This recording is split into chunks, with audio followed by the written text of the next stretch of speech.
क्या दोस्तों आपको पता है देश का सबसे मूल्यवान स्टार्टअप कौन बना? हाल ही में ड्राइविंग इन वैक्सीनेशन अभियान कहां चलाया गया? प्रतिवर्ष इंटरनेशनल फायर फाइटर्स डे कब मनाया जाता है? ऐसे ही 15 बड़ी खबरों को कवर करते हुए हमने आज का बोले तो 4 मई 2021 का करंट अफेयर का वीडियो तैयार किया है। क्वालिटी की दृष्टि से बेस्ट है यह वीडियो, आप लास्ट तक देखें। लास्ट में मैं आपसे एक क्वेश्चन पूछूंगा जिसका आंसर आपको नीचे कमेंट बॉक्स में देना है। और अभी तक आपने हमारी जीके 2020 चैनल को सब्सक्राइब नहीं किया है तो सब्सक्राइब कीजिए, पास में जो बेल आइकन है उसे भी प्रेस कर दीजिए क्योंकि आने वाले हर एक वीडियो की अपडेट आपको सबसे पहले मिले। चलिए बिना वक्त गवाए हम स्टार्ट करते हैं पहले क्वेश्चन से। हाल ही में विश्व स्तर पर अंतरराष्ट्रीय अग्निशमन दिवस कब मनाया गया? प्रतिवर्ष इंटरनेशनल फायर फाइटर्स डे मनाया जाता है 4 मई को। ओ बाप रे, आज ही है 4 मई, यानी कि यह इंटरनेशनल फायर फाइटर्स डे आज मनाया जा रहा है। यानी कि इस क्वेश्चन का सही आंसर है 4 मई इंटरनेशनल फायर फाइटर्स डे। लेकिन इस दिन को कब से लगातार मनाया जा रहा है? वर्ष 1999 से। और क्यों मनाया जाता है? अग्निशामकों के बलिदान को चिन्हित और उन्हें सम्मानित करने के लिए प्रतिवर्ष 4 मई को यह महत्वपूर्ण दिवस मनाया जाता है। और शुरुआत 2 दिसंबर 1998 को ऑस्ट्रेलिया की झाड़ी में लगी आग के दौरान हुई 5 अग्निशामकों की मौत के बाद यह शुरुआत की गई थी। और 1999 से प्रतिवर्ष इंटरनेशनल फायर फाइटर्स डे मनाया जाता है 4 मई को। और यहां जब बात आती है इंपॉर्टेंट डे वाले क्वेश्चन की, तो मई मंथ में हमने कौन कौन से महत्वपूर्ण दिवस मनाए मैंने आपको बताया था। चलिए एक बार फिर से याद कर लेते हैं। सबसे पहले आया 1 मई। 1 मई को गुजरात और महाराष्ट्र ने अपना स्थापना दिवस मनाया। और 1 मई को ही अंतरराष्ट्रीय श्रमिक दिवस मनाया गया, इंटरनेशनल लेबर डे। ओके। और उसके बाद आया 2 मई। 2 मई को विश्व ट्यूना दिवस मनाया गया और ट्यूना एक मछली का नाम है। उसके बाद आया 3 मई। 3 मई को विश्व प्रेस स्वतंत्रता दिवस मनाया गया। और इस साल के वर्ल्ड प्रेस फ्रीडम डे 2021 की थीम क्या रखी गई है? Information as a public good. और यह बात बताई है चावड़ा पूजा जी ने, तो आपको बहुत बहुत धन्यवाद। और इस क्वेश्चन के बारे में हमने 3 मई के करंट अफेयर में डिटेल में बात की थी, सही है ना? उसके बाद आया 4 मई। 4 मई को अंतरराष्ट्रीय अग्निशमन दिवस मनाया गया जिसके बारे में मैंने आपको बताया। तो दोस्तों इसी तरह हर क्वेश्चन से जुड़े इंपॉर्टेंट फैक्ट मैं आपके सामने रखता हूं। हमारा यह तरीका आपको अच्छा लगता है, लाइक करना मत भूलिएगा। दूसरा क्वेश्चन आपकी स्क्रीन पर। टीएमसी ने पश्चिम बंगाल विधानसभा चुनाव में कितनी सीटों पर जीत हासिल की?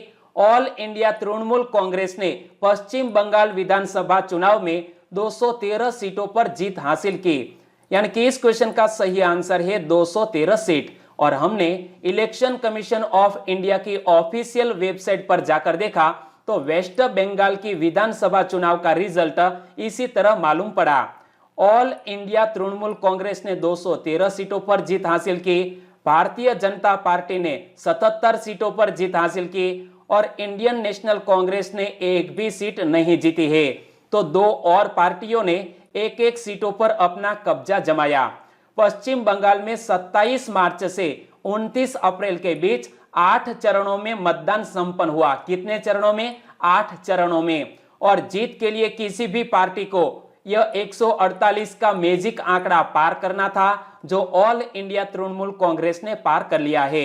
यानी कि फिर से एक बार ममता बनर्जी मुख्यमंत्री बनने जा रही है वेस्ट बंगाल में। लेकिन यह इलेक्शन से जुड़े हुए और भी क्वेश्चन बन सकते हैं। ममता बनर्जी को नंदीग्राम सीट से किसने हराया? नंदीग्राम सीट से ममता बनर्जी को शुभेंदु अधिकारी ने हराया। और शुभेंदु अधिकारी ने ममता बनर्जी को किस सीट से हराया? इसी तरह का भी क्वेश्चन पूछ लिया जा सकता है। तो शुभेंदु अधिकारी ने नंदीग्राम सीट से 1956 वोटों से ममता बनर्जी को शिकस्त दी।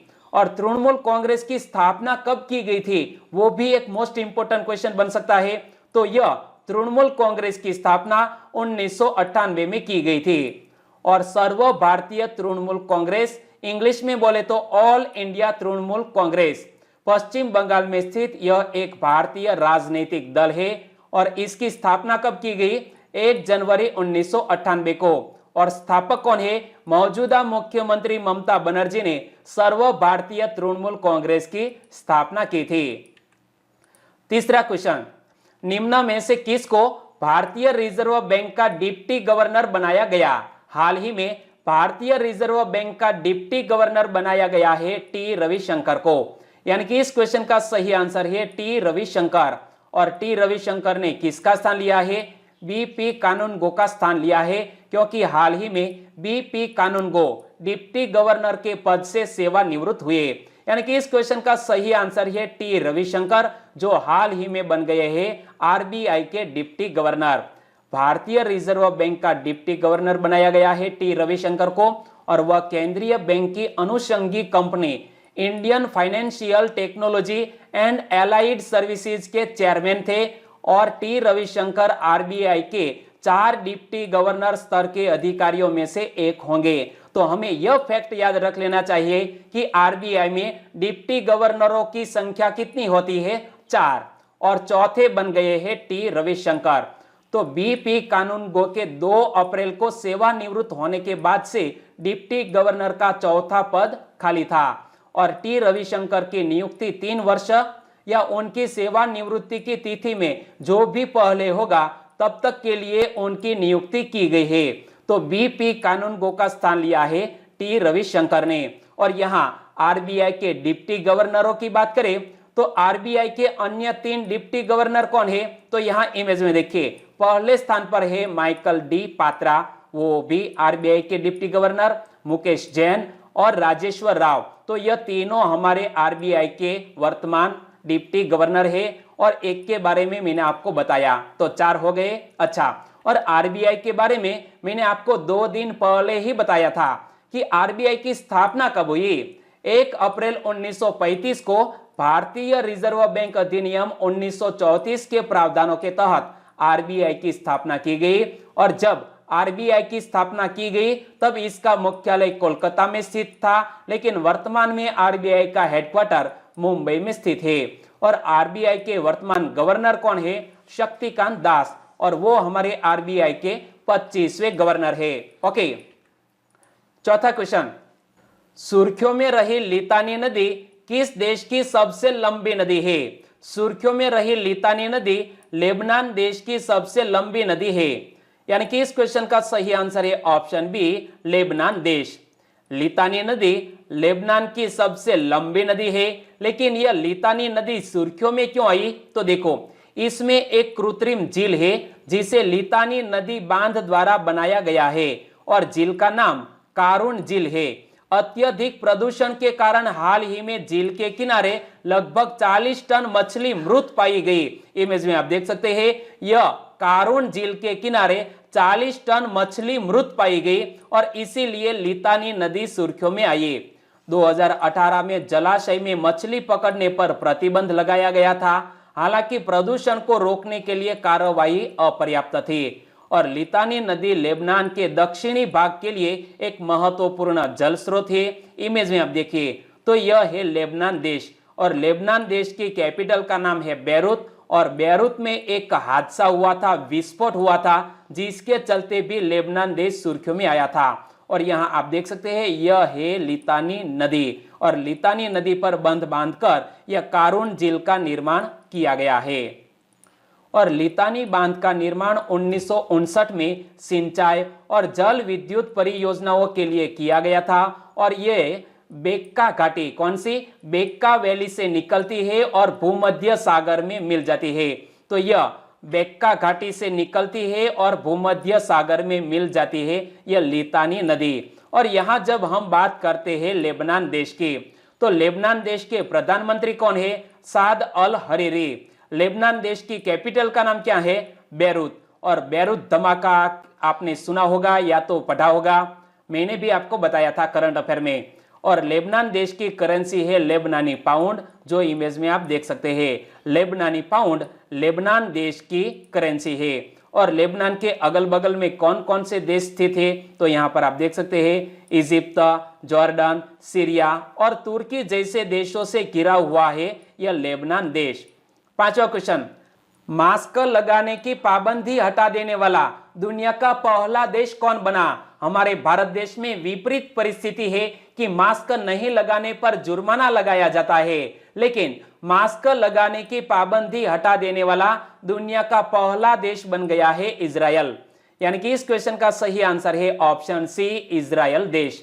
इजरायल देश को कोरोना वायरस पर रोकथाम में कामयाबी मिली है और इसी के चलते यह कदम उठाया है इजरायल देश ने। और इनमें इजरायल दुनिया का पहला ऐसा देश है जहां पर मास्क लगाने की पाबंदी हटा दी गई है और यहां लोग मास्क हटाते हुए टिकटॉक वीडियो भी बना रहे हैं। और आखिरकार इजरायल ऐसा क्यों कर पाया? तो देखो, फास्ट वैक्सीनेशन, 53% आबादी को दोनों डोज मिल चुके हैं।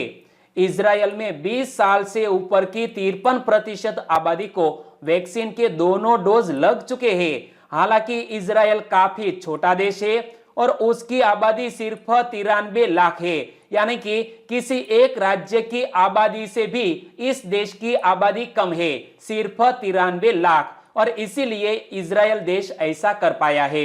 इमेज में आप देख सकते हैं, यह है इजरायल, जिसके बगल में जॉर्डन और इजरायल देश की राजधानी यरूशलेम। इजरायल की प्रमुख भाषा है इब्रानी यानी कि हिब्रू। इजरायल की करेंसी है इजरायली नई शेकेल। इमेज में आप देख सकते हैं। इजरायल के राष्ट्रपति है रेवेन रेवलिन और इजरायल के प्रधानमंत्री है बेंजामिन नेतन्याहू। इमेज में आप देख सकते हैं। और कल ही मैंने आपको बताया था, आपको याद था? बहुत बढ़िया। चलिए छठा क्वेश्चन आपकी स्क्रीन पर। कोविड टीकाकरण जीवन के मौलिक अधिकार यानी संविधान के किस अनुच्छेद से जुड़ा हुआ है? कोविड टीकाकरण जीवन के मौलिक अधिकार बोले तो आर्टिकल 21 यानी कि अनुच्छेद 21 से जुड़ा हुआ है। यानी कि इस क्वेश्चन का सही आंसर है आर्टिकल 21। लेकिन यह कॉन्स्टिट्यूशन का आर्टिकल 21 सुर्खियों में क्यों आया? तो देखो, केंद्र सरकार ने 45 साल से अधिक उम्र के आयु के लोगों को मुफ्त वैक्सीन की सुविधा दी, यानी कि जीवन जीने का अधिकार दिया। लेकिन अब 18 से 44 साल की आयु के लोगों के टीकाकरण का मसला राज्यों और वैक्सीन निर्माता कंपनियों के बीच छोड़ दिया है और इसीलिए आर्टिकल 21 सुर्खियों में आया। कोविड टीकाकरण जीवन के मौलिक अधिकार यानी संविधान के अनुच्छेद 21 से जुड़ा है और इससे जुड़ी नीति में समानता होनी चाहिए। या तो सभी को मुफ्त में वैक्सीन लगवा देनी चाहिए या तो सभी को पेड होनी चाहिए। और इसीलिए दोस्तों यह करंट अफेयर में आया है क्वेश्चन। ओके, सातवां क्वेश्चन, विदेश मंत्री एस जयशंकर ने किस देश की 4 दिवसीय यात्रा की? हमारे भारत देश के वर्तमान विदेश मंत्री एस जयशंकर ने ब्रिटेन की 4 दिवसीय यात्रा की। यानी कि इस क्वेश्चन का सही आंसर है ब्रिटेन। इमेज में आप देख सकते हैं ब्रिटेन के विदेश मंत्री के साथ हमारे देश के विदेश मंत्री एस जयशंकर। विदेश मंत्री एस जयशंकर G7 विदेश मंत्रियों की बैठक में भाग लेने के लिए 3 से 6 मई 2021 तक लंदन के दौरे पर है, जिसमें भारत को एक अतिथि देश के रूप में आमंत्रित किया गया है और इसके बाद वह ब्रिटेन की द्विपक्षीय यात्रा करेंगे। यानी कि G7 समिट में एक अतिथि देश के रूप में हमारे देश को आमंत्रित किया गया है और हिस्सा लेने के लिए गए हैं एस जयशंकर। और G7 की बात करें तो G7 दुनिया के सबसे ज्यादा अमीर देशों का एक समूह है। G7 के जो सदस्य देश बैठक में हिस्सा लेंगे वे है Britain, America, Canada, France, Germany, Italy और जापान। यह 7 देशों का समूह जिसे ग्रुप ऑफ 7 के नाम से भी जाना जाता है। और भारत को उसमें अतिथि देश के रूप में आमंत्रित किया गया है। और ब्रिटेन के विदेश मंत्री कौन है? डोमिनिक राब। और हमारे देश के विदेश मंत्री एस जयशंकर। और पिछले साल अप्रैल 2019 में G7 के विदेश मंत्रियों की बैठक फ्रांस में हुई थी। 2020 में कोविड-19 के चलते यह G7 समिट आयोजित नहीं किया गया था, लेकिन इस साल 2021 में G7 समिट आयोजित हुआ है, यह ब्रिटेन देश में। ओके, 8वां क्वेश्चन, ड्राइव इन वैक्सीनेशन अभियान कहां चलाया गया? ड्राइव इन वैक्सीनेशन अभियान मध्य प्रदेश की कैपिटल भोपाल में चलाया गया। यानी कि इस क्वेश्चन का सही आंसर है मध्य प्रदेश की कैपिटल भोपाल में ड्राइव इन वैक्सीनेशन अभियान चलाया गया। मध्य प्रदेश के भोपाल में विशेष टीकाकरण अभियान चलाया जा रहा है। इस ड्राइव इन वैक्सीनेशन अभियान को राज्य के पहले ड्राइव इन सिनेमा में शुरू किया गया है और टीकाकरण श्यामला हिल्स में राज्य पर्यटन निगम के होटल लेक व्यू में किया जा रहा है और यह महत्वपूर्ण कोविड-19 वैक्सीनेशन किया जा रहा है। तो मध्य प्रदेश के चिकित्सा शिक्षा मंत्री कौन है? विश्वास सारंग, इमेज में आप देख सकते हैं। और भोपाल के कलेक्टर कौन है? अविनाश लवानिया, जिन्होंने यह महत्वपूर्ण स्थल का दौरा भी किया। नवा क्वेश्चन, प्रधानमंत्री श्री नरेंद्र मोदी जी ने किस देश के प्रधानमंत्री के साथ मिलकर 10 वर्षीय रोड मैप की घोषणा की? हमारे देश के प्रधानमंत्री श्री नरेंद्र भाई मोदी जी ने ब्रिटेन देश के प्रधानमंत्री बोरिस जॉनसन के साथ मिलकर 10 वर्षीय रोड मैप की घोषणा की। यानी कि इस क्वेश्चन का सही आंसर है ब्रिटेन। प्रधानमंत्री नरेंद्र मोदी अपने ब्रिटिश समकक्ष बोरिस जॉनसन के साथ वर्चुअल समिट की। इस दौरान उन्होंने द्विपक्षीय रिश्तों का आधार मजबूत करने के लिए 10 वर्षीय रोड मैप की घोषणा की है। तो हमें याद रख लेना है, ब्रिटेन के प्रधानमंत्री के साथ मिलकर यह 10 वर्षीय रोड मैप की घोषणा की गई है। और व्यापक रोड मैप 2030 5 प्रमुख क्षेत्रों में अगले दशक के दौरान भारत ब्रिटेन सहयोग को और बढ़ाने का मार्ग प्रशस्त करेगा। और ये 5 क्षेत्र कौन कौन से हैं? तो लोगों से लोगों के बीच रिश्ता, व्यापार एवं समृद्धि, रक्षा, जलवायु कार्यवाही और स्वास्थ्य देखभाल। इन 5 क्षेत्रों के मामले में एक व्यापक रोड मैप तैयार किया गया है ब्रिटेन देश के साथ। और यहां हम बात करते हैं ब्रिटेन के प्रधानमंत्री बोरिस जॉनसन के। बोरिस जॉनसन का जन्म 9 जून 1964 को हुआ था। वे 2008 से 2016 तक लंदन के मेयर रहे। वे 2016 से 2018 तक विदेश सचिव भी रहे हैं और वे वर्तमान में यूनाइटेड किंगडम के प्रधानमंत्री हैं। कौन? Boris Johnson. 10वां question, football league Serie A का खिताब किसने जीता? फुटबॉल लीग सीरी ए का खिताब इंटर मिलान ने जीता। यानी कि इस क्वेश्चन का सही आंसर है इंटर मिलान। इंटर मिलान ने इटली की फुटबॉल लीग सीरी ए का खिताब जीत लिया है, जब अंक तालिका में दूसरे स्थान पर मौजूद अटलांटा ने सासुओलो के साथ मुकाबला 1-1 से ड्रॉ खेला। यानी कि यदि अटलांटा यह मुकाबला जीत जाता तो वो चैंपियन बन जाता, लेकिन अटलांटा और सासुओलो के साथ मुकाबला ड्रॉ रहा और इसी के चलते पॉइंट टेबल में आगे निकल गया इंटर मिलान और वो चैंपियन बन गया है। इंटर मिलान ने 2010 के बाद पहली बार सीरी ए खिताब अपने नाम किया है, जबकि 2011 के बाद उसकी यह पहली खिताबी ट्रॉफी भी है। उसने कुल 19वीं बार सीरी ए खिताब जीता है। कितनी बार? इंटर मिलान ने 19वीं बार सीरी ए खिताब जीता। 11वां क्वेश्चन, हाल ही में पंडित देबू चौधरी का निधन हो गया। वे कौन थे? पंडित देबू चौधरी एक जाने माने सितार वादक थे। यहाँ टाइपिंग मिस्टेक है, करेक्शन कर लीजिएगा। पंडित देबू चौधरी का हाल ही में निधन हो गया। वो एक जाने माने सितार वादक थे। यानी कि इस क्वेश्चन का सही आंसर है सितार वादक। देश के मशहूर सितार वादक पद्म भूषण से सम्मानित पंडित देवव्रत चौधरी उर्फ देबू चौधरी का निधन हो गया। 85 की आयु में उन्होंने आखिरी सांस ली। सितार वादक देबू चौधरी कई दिनों से कोरोना से संक्रमित थे, यानी कि कोविड-19 से संक्रमित होने के बाद देबू चौधरी का निधन हो गया। और देबू चौधरी के जीवन उपलब्धियों की बात करें तो उन्हें पद्म भूषण और पद्मश्री से सम्मानित किया गया था। वह एक शिक्षक और लेखक भी थे जिन्होंने 6 पुस्तकें लिखी और नए राग भी बनाए। और देबू चौधरी का जन्म कब और कहां हुआ था? 1935 में म्यामेन सिंह, जो कि अब बांग्लादेश में स्थित है, वहां पर देबू चौधरी का जन्म हुआ था। 12वां क्वेश्चन, जल जीवन मिशन के तहत कब तक प्रत्येक ग्रामीण परिवार को नल कनेक्शन द्वारा जल उपलब्ध कराया जाएगा? जल जीवन मिशन के तहत सभी राज्यों के द्वारा योजनाएं बनाई जा रही है। हाल ही में हिमाचल प्रदेश ने भी योजना बनाई, इसीलिए यह जल जीवन मिशन योजना सुर्खियों में आई। और हमारी केंद्र सरकार ने लक्ष्य तय किया है कि 2024 तक प्रत्येक ग्रामीण परिवार को नल कनेक्शन द्वारा जल उपलब्ध कराया जाएगा। यानी कि इस क्वेश्चन का सही आंसर है 2024। हिमाचल प्रदेश सरकार ने जल जीवन मिशन वार्षिक कार्य योजना की प्रस्तुति की। हिमाचल प्रदेश सरकार के जल शक्ति विभाग ने जुलाई 2022 तक, कब तक? जुलाई 2022 तक हर घर जल प्राप्त करने वाले लक्ष्य के प्रति अपनी प्रतिबद्धता दोहराई है। और यहां बात करें जल जीवन मिशन की, तो जल जीवन मिशन केंद्र सरकार का एक प्रमुख कार्यक्रम है जिसे राज्यों की साझेदारी में लागू किया जा रहा है, जिसका उद्देश्य 2024 तक प्रत्येक ग्रामीण परिवार को नल कनेक्शन द्वारा जल उपलब्ध कराया जाना है। जल जीवन मिशन। ओके, 13वां क्वेश्चन, कोरोना वायरस महामारी के कारण निम्न में से किस देश के क्रिकेट बोर्ड ने भारत को 37 लाख रुपए की मदद का ऐलान किया है? हाल ही में ऑस्ट्रेलिया के क्रिकेट बोर्ड ने दोस्तों 37 लाख रुपए की मदद का ऐलान किया है, क्योंकि भारत देश कोविड-19 के कारण यह विकट परिस्थिति में जूझ रहा है।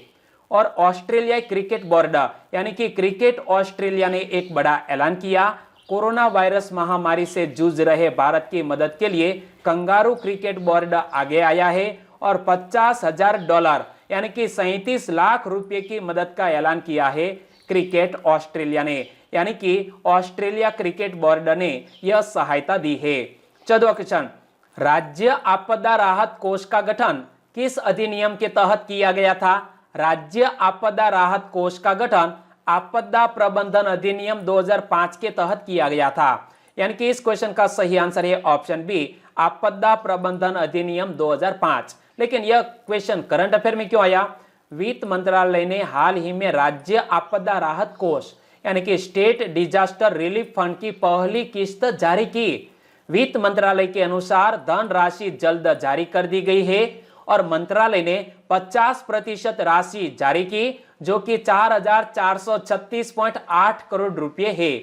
और राज्य आपदा प्रतिक्रिया कोष का गठन आपदा प्रबंधन अधिनियम 2005 के तहत किया गया था। और इसी के साथ हम राष्ट्रीय आपदा आकस्मिकता निधि की बात करें तो इंग्लिश में बोले तो नेशनल कैलेमिटी कंटीजेंसी फंड का नाम बदलकर राष्ट्रीय आपदा प्रतिक्रिया कोष, क्या नेशनल डिजास्टर रिस्पांस फंड कर दिया गया है। और इस फंड्स को पब्लिक अकाउंट के तहत रखा जाता है। और अब बात करते हैं 15वें क्वेश्चन की। भारत का सबसे मूल्यवान स्टार्टअप कौन बना? भारत देश का सबसे मूल्यवान स्टार्टअप बाइजू बना। यानी कि इस क्वेश्चन का सही आंसर है ऑप्शन ए, बाइजू। यूबीएस की $150 मिलियन की फंडिंग से ऑनलाइन टीचिंग ऐप बाइजू देश का सबसे मूल्यवान स्टार्टअप बन गया है। क्यों बन गया? यूबीएस की $150 मिलियन की फंडिंग से यह बाइजू देश का सबसे मूल्यवान स्टार्टअप बन गया। और बाइजू ऑनलाइन एजुकेशन स्टार्टअप है जिसकी शुरुआत बेंगलोर स्थित बाइजू रविंद्रन ने की थी। और रविंद्रन कंपनी के 1/3 के मालिक भी है। और भारत में 80 मिलियन से ज्यादा लोग बाइजू ऐप का यूज कर रहे हैं। और कोविड-19 के कारण बाइजू द्वारा ऑनलाइन टीचिंग भी बढ़ गई है, यानी कि इसके सब्सक्राइबर बढ़ते ही जा रहे हैं। और अब बात करते हैं लास्ट वीडियो के क्वेश्चन की। लास्ट वीडियो में मैंने आपसे क्वेश्चन पूछा था पाइथन 5 के संदर्भ में कौन सा विकल्प सही है। पाइथन 5 का हाल ही में सफल परीक्षण किया गया और यह एयर टू एयर मिसाइल है। यानी कि इस क्वेश्चन का सही आंसर था option A, Python 5 air to air missile. लगभग सभी दोस्तों ने इस क्वेश्चन का सही आंसर दिया है। इनमें से कुछ फ्रेंड के नाम लेना चाहूंगा, तो वो है प्रिंसी फ्रॉम गुजरात के सुरेंद्रनगर के खितला से बिलोंग करती है। Learning retail marketing Mukesh Kukadiya from Rajkot Jasdan Barwala से, और उन्होंने भी इस क्वेश्चन का सही आंसर लिखा। मित्तल दोंगा, आपका आंसर बिल्कुल सही। डाभी बलवंत और परेश लादवा ने भी इस क्वेश्चन का बिल्कुल सही आंसर दिया है। हमारे और भी सब्सक्राइबर फ्रेंड है, उनके नाम लेना चाहूंगा, तो वो है FA कुरैशी, ओगानिया उत्तम फ्रॉम सुरेंद्रनगर से, MU वाघेला, तो खिमनिया नीता, आपका आंसर भी बिल्कुल सही, Python 5 air to air missile. और राधेश्याम सोलंकी ने लिखा है पाइथन 5 के संदर्भ में यह एयर टू एयर मिसाइल है और वो बिलोंग करते हैं, उन्होंने लिखा है माई विलेज जकोल डिस्ट्रिक्ट लखानी। तो आपका भी हमारे चैनल में स्वागत है। काफी दिनों से आप रेगुलर वीडियो देख रहे हैं और साथ साथ कमेंट भी लिख रहे हैं, थैंक यू सो मच। और आज के वीडियो का क्वेश्चन ए रहा स्क्रीन पर। हाल ही में सुर्खियों में रहा माउंट मेरोन नामक तीर्थ स्थल किस देश में स्थित है? सुर्खियों में रहा यह माउंट मेरोन नामक तीर्थ स्थल किस देश में स्थित है? सही ऑप्शन चुनिए और आंसर दीजिए नीचे कमेंट बॉक्स में। और वीडियो वाकई में आपको अच्छा लगा है, हेल्पफुल लगा है, तो आपके दोस्तों को फेसबुक, व्हाट्सएप या टेलीग्राम के जरिए इस वीडियो की लिंक शेयर करना मत भूलिएगा। बस छोटी सी उम्मीद के साथ वीडियो खत्म करते हैं, फिर मिलेंगे नए करंट अफेयर वीडियो के साथ। तब तक के लिए टेक केयर एंड जय हिंद।